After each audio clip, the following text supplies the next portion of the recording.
It is a warm welcome to you, and of course, it is a happy long weekend to each and every one of you. Freedom, what a day, a weekend. And we're looking ahead to racing, a double header of racing on Monday, and then we are on Tuesday. I'm sure people will still be on their own long weekends and long vacations. We are at the vaal on the older track for an 8-race program. It is a work riders 8-race program, so that is 8 maidens, and of course, beyond race 1, it is a very competitive indeed. But let's welcome in our analyst first of all. And I must say, it is the pleasure is mine to be with you once again.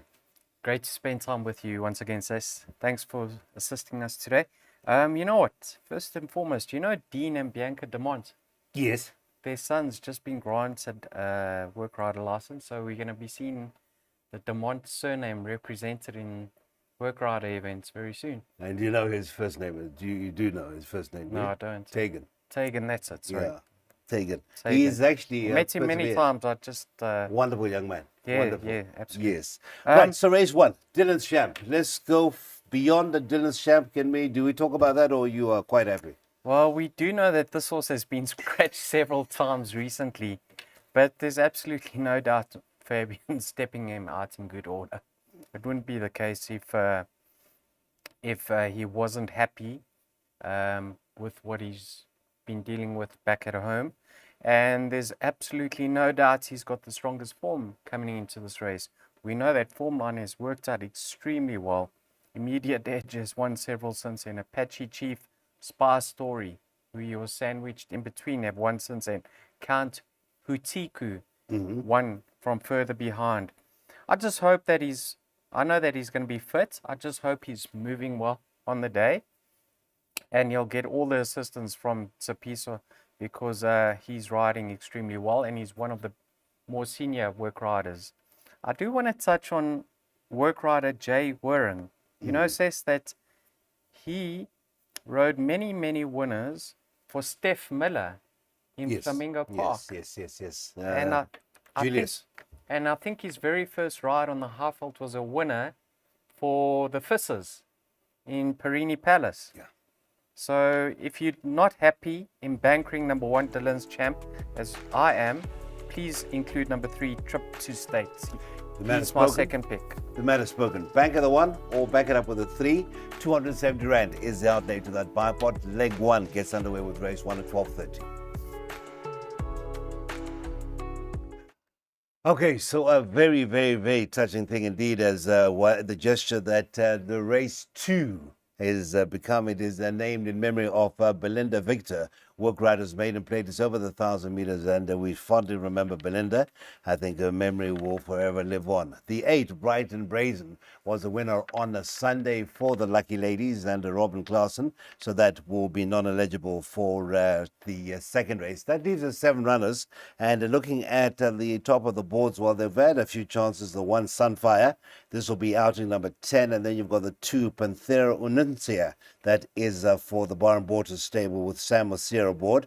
That is at 18 runs thus far, and is certainly due to win a race sooner rather than later. And then, of course, the 4, Bilingual, that can never be discounted.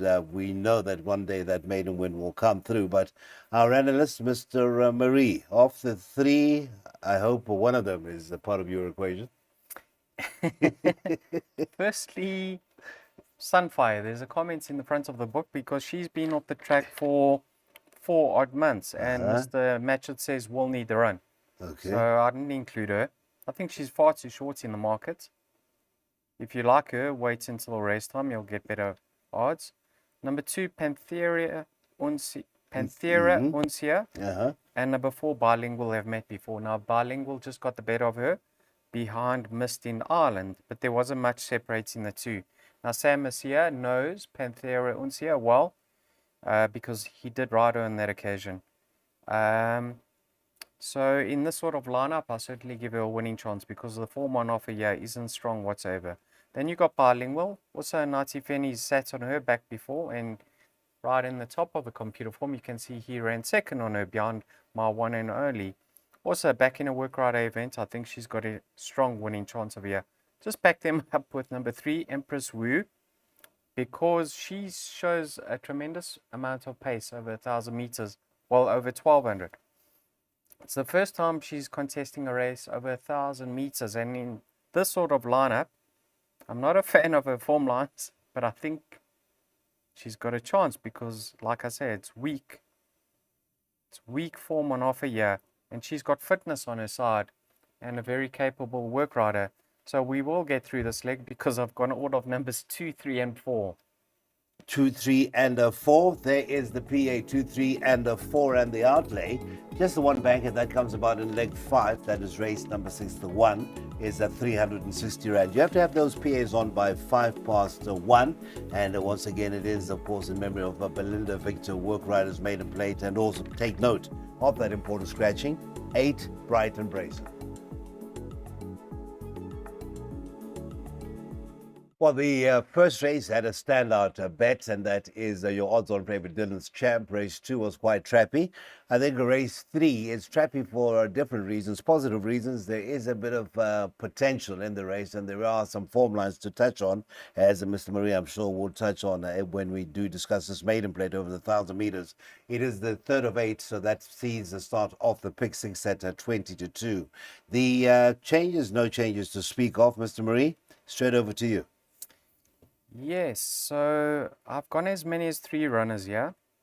Now, obviously Ringo and Sylvan Warrior contested the same race last time behind Colfoot, who done extremely well in his post-maiden effort. I think he ran 3rd behind Green Diamond in the Protea Stakes. Yeah, there's not much separating the two of them.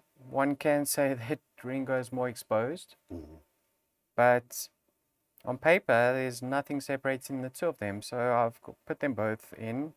It's your boy Julius once again. Yeah, Julius and Penicilla. So Julius is very experienced. He's been riding for many years, and Penicilla is one of the leading work riders. So let's see how they go. To be honest, I'm not a fan of Carfoot form line, although it looks good because of his post-maiden efforts. Then I put in number 3, Jet Karari. Now, we know that Thunderbirds won a few races since then.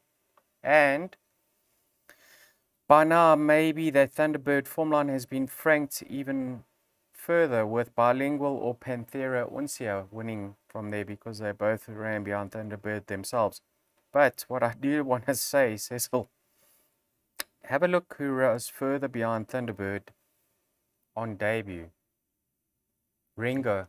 Yes. Ringo finished behind Jet Karari, and Jet Karari has subsequently been gelded.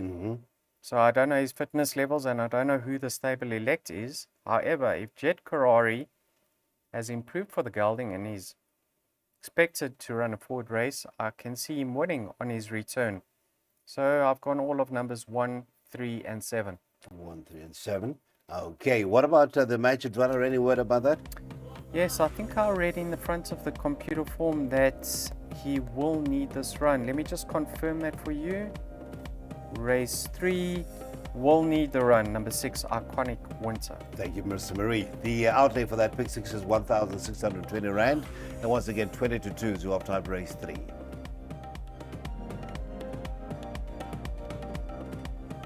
Well, we're now into that first jackpot, which starts a race number 4, and good news indeed. I'm sure St. John Gray is a relieved man. The well-related charge of his, the one on a jet plane, whom he owns, bred, and trains, finally got that maiden track out of the way. And that was on a Sunday on a jet plane. Of course, a sibling to Ronnie's Candy, and Ronnie's Candy was just a superstar. Lightly race career, but massed a few graded races. Right, Ms. Marie, race number 4, the distance is 1,600 meters. It's a maiden plate and leaves us a field of 7. The selections there, well, St. John's still got a strongish presence with 2 intro. Yes, I didn't include her. I only went for Lava Lamp, sorry, number 6.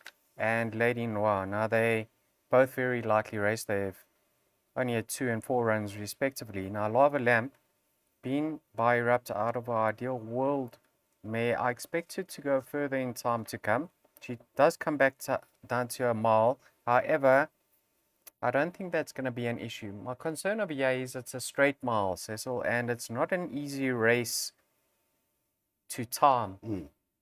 S- So I do believe you want to be on a more experienced work rider here.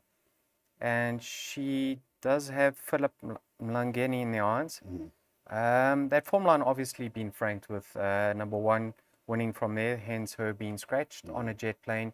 And she's got a lot of scope for improvement. And I do want to add that Robin's Yard went through a very quiet patch. Yeah. And it was great to see her have a double yesterday out at Serpentine on Sunday. So she's formed part of my play. Then Lady Noir. She's really improved in her last two starts. She's progressing nicely. I think that was a very decent field that she met last time out. I'm actually in favor of her coming into this race with stronger form lines than Lava Lamp. Ideal Summer is going to win his races. She, however, does get fitted with a set of blinkers for the first time. I would have preferred her without the blinkers up the Vaal straight mile. It would have just given me confidence that she would have settled in running. However, if she does go down to the start relaxed, I think she may prove the one to beat because she does get 4 kilograms from Lava Lamp. And then we always know that Tom Lukela is going to be hiding in the wings on Bella Boop Boop and try to produce her as late as possible. So if the top two fluff their lines, you might want to go wider and include number 3. However, the other two have really got a lot more scope for improvements. Scope for improvement from numbers the 6 Lava Lamp and the 8 Lady Noir. That is a 3-year-old and a 2-year-old respectively, topping the selections from Darryl.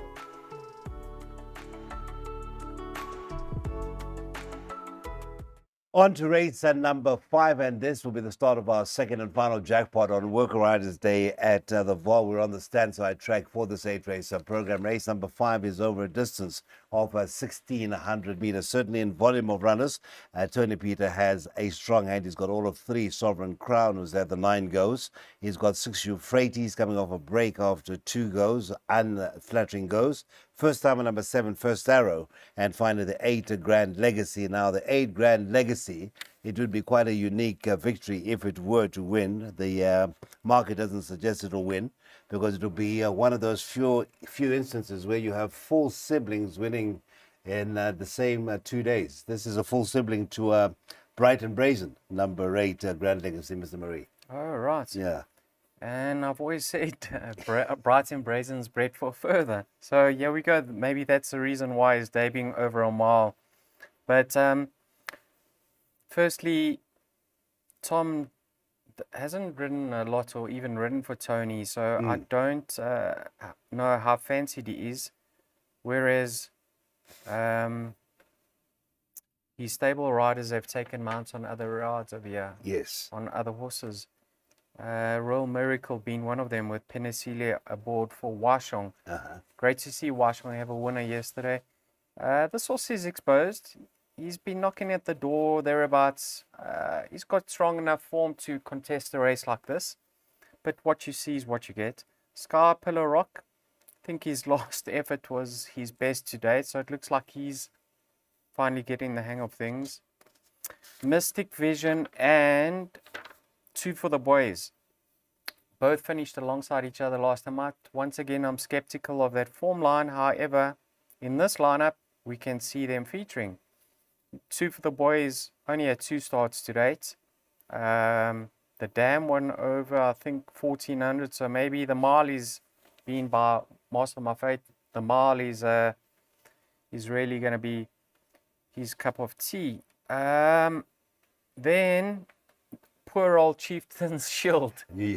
Look at him. He's arriving at the course for his 17th bite at the cherry. And what I do want to say, without the tongue tie, in his last 2 starts and a few runs back, without the tongue tie, this horse's form isn't bad whatsoever. He gave the highly regarded The Ultimate King a scare last time out. I know The Ultimate King was ridden with hands only, but we don't know how much more he really had to come. He pressed for an answer. I'm going to be leaning towards Chieftain's Shield as the likely winner here. But you can see in my firm, healthy respect for 1, 2, 4, and 9. Okay, so 5, 1, 2, 4, and 9, if you were to take them in order of preference, and then it's an outlay of 270 Rand to that second and final jackpot race 5 off at 10 minutes to 3.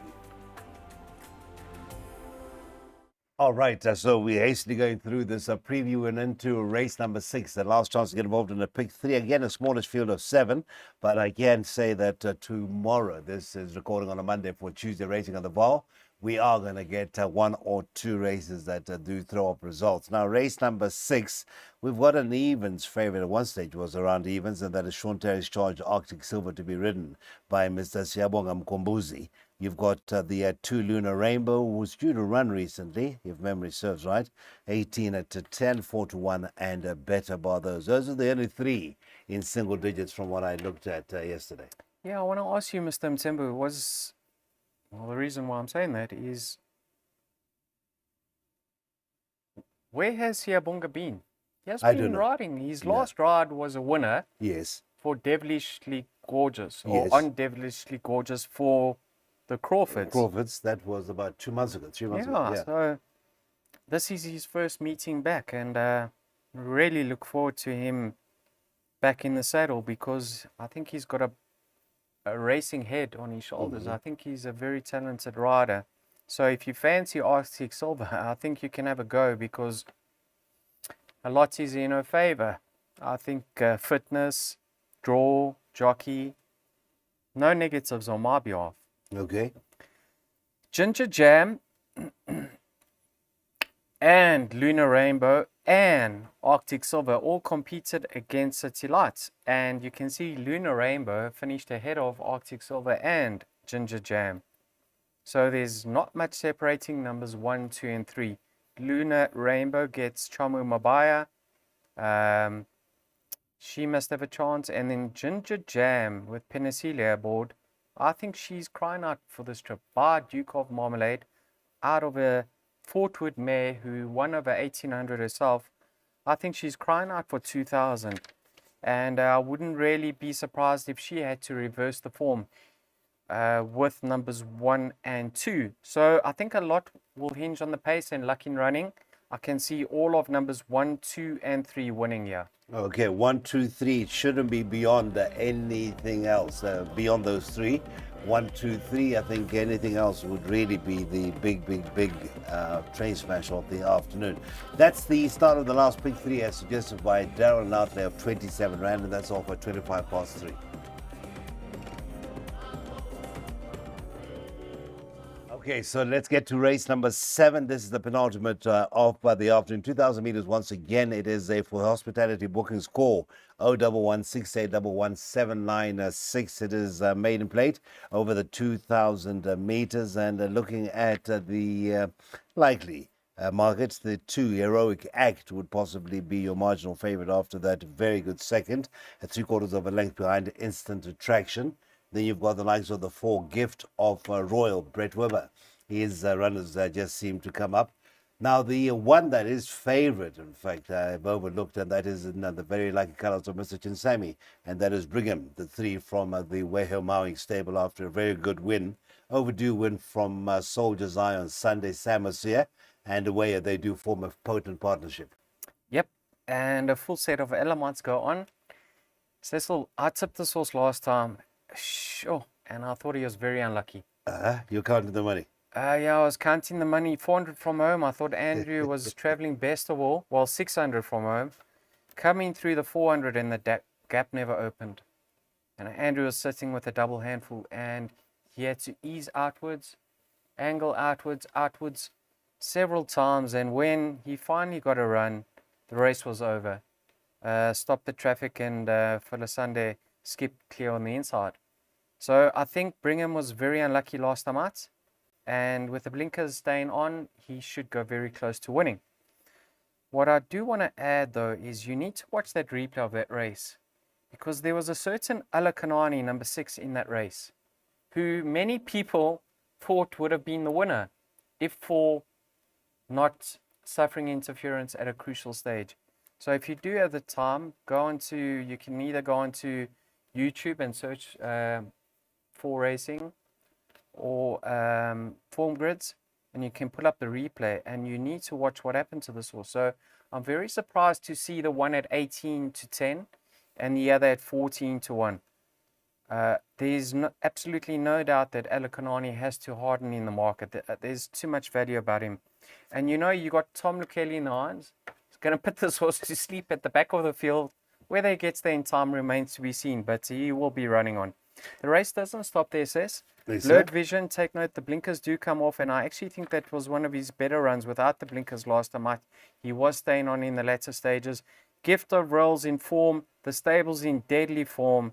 Heroic Act, nice return after a long layoff, and Santiago's Pride on his better form has to be included. I just think currently at around 2-1, a place on Alakanani, I think we should get a run for our money. Okay, so those were speculative about Alakanani's big run last time out. Will possibly say they've missed the wedding, they're not going to go to the funeral. That is race number 7. Okay, so we're on to the curtain closer, and of course, the season, as far as the league is concerned, seems to have really closed some time back for Tottenham Hotspur, but they still have that chance to make an impact in the Europa League. Well done to Liverpool, as was predicted by the guys like Ian and Neil Andrews on a Saturday. Right, race number 8. This is over a distance of 1,300 meters, and we're looking at Saudi Sweep. Now, Saudi Sweep, 7 runs. That win is certainly 9. Yeah, absolutely. And you know what? If Siyabonga gets it right, he can represent himself as the work rider and Mr. Terry. Okay. Yeah, I've liked it. 2 returns after a rest. Third, second, this sort of lineup, strong winning chance, because the form on offer isn't strong whatsoever. So I can see her winning. It looks like she's had a nice prep going into this race. So then you've got Sasha Lee. Now, Tony's always said in Track Talk interviews, this filly is showing good work, but not producing it. And then last time out, he put Wes on over a distance backing trip, and she showed some signs of life over there, Says. Yes. Beaten behind Rent Amber, and she was staying on nicely in the latter stages. Let's see how that form line has gone with Empress Wu early on in the day. But once again, in this lineup, let's see how she goes. She should be right there. Have a look who she ran behind on debut. Paul Revere, right? Mm-hmm. And go to number 7 over here. Sterling Silver. Also ran behind Paul Revere. Now, she was returning from a lengthy layoff, if I'm not mistaken. Oh, no. Only 3 months or 2 whatever. months, yeah. 2 months. But she showed a lot of pace on that return. She beat Sasha Lee. She gave way late. She had excuses. But look at her next start. I don't know if it was because of the going second run after rest, but that was really a poor effort on her behalf. I am saying if she is better than that and more or less on par with Sasha Lee, I think she's a nice trifecta in swinger inclusion. Let me just have a look at the betting here.